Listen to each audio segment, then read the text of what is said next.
And we're going to start off with everyone's most favorite and familiar question.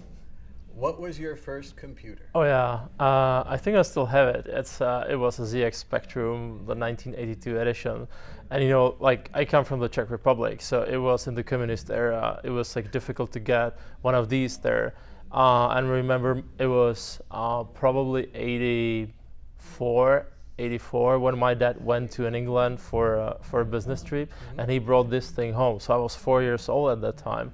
And I had an older brother. You brought the computer home in a suitcase? Yeah, was it yeah. just the computer part or the monitor as well? It was no. Well, those computers, they used to have a TV tuner. So basically, you would have like the box had a keyboard. It was like sort of like the way we work today with the laptop. So the computer and the keyboard was all in one tiny box. It was not very big, but you would need an external device. Like I had a tape recorder where you would use to load the programs into it. Oh wow! And like with the computer, there came a small manual. I mean, I couldn't read at that time, but I was like looking at the pictures of like there was always like some code which I had no idea what it was. But then next to it, there was like a screenshot of a TV screen showing what the program actually did. And I always told my brother, like, can you do this program for me, so that he would like start typing it, and then I would see it like really running.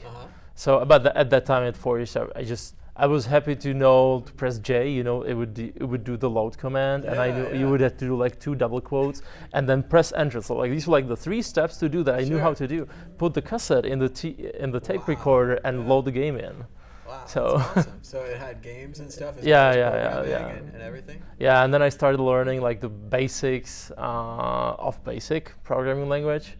And it stayed for a while like that because, again, for us in the communist era, it was like difficult to get to the information. And like, I knew there were PCs out there already, but we had the revolution in like '89, which opened the waters, but to get the PC computer, it was like super expensive.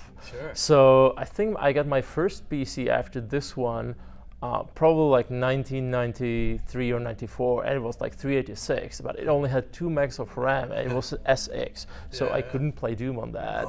I couldn't run protected mode games on that, so I was like so pissed. You weren't quite there yet. But the thing is, since I couldn't play the games, I had to learn like the programming part, because what can you do with a computer where you cannot play the cool games like everybody does?